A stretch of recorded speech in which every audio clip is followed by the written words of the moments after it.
Ok, ya tuve la posibilidad de ver este reciente peliculón de Netflix que estuvo increíble, La Sociedad de la Nieve, y tengo mucho para decir. Primero, no sé si a ustedes les pasa, pero cuando estoy viendo una película y en los primeros segundos sale esta frase basada en hechos reales, se me pone la piel de gallina nada más pensar que los acontecimientos que ocurrieron en la película sucedieron en la realidad en algún punto de la humanidad. Sinceramente, en este caso es un hecho bastante escalofriante y bastante desgarrador que cuenta algo que sucedió por allá por octubre de 1972, cuando un grupo bien joven de deportistas, todo un equipo de fútbol rugby, tienen que hacer un viaje en avión desde Montevideo, Uruguay, y tristemente el avión sufre un accidente, terminando o cayendo en uno de los glaciales de los Andes. En más de 2 horas de duración nos relatan cómo los sobrevivientes de este vuelo se las apañan para sobrevivir en el medio de la nada, con mucho frío,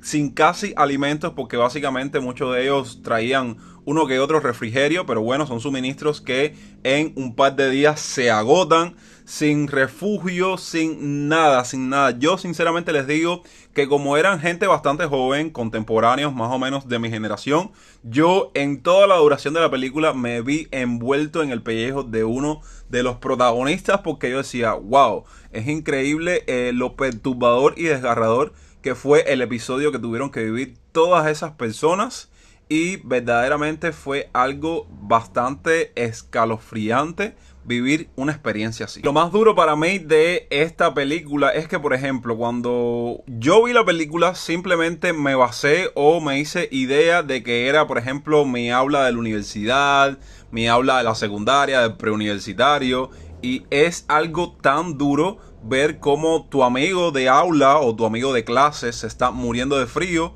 y al otro día te lo encuentras muerto por el mismo frío. Es verdaderamente bastante desgarrador, pero sí siento que la película estuvo bastante interesante, un poco perturbadora por lo que cuenta, pero sí me llamó bastante la atención y no pude dejar de pegar un solo ojo, un segundo de ese filme. Cuéntame si la viste, qué te pareció, cuál es tu opinión acerca de ella y qué te parecen todas estas películas que adaptan de sucesos que ocurren en la vida real.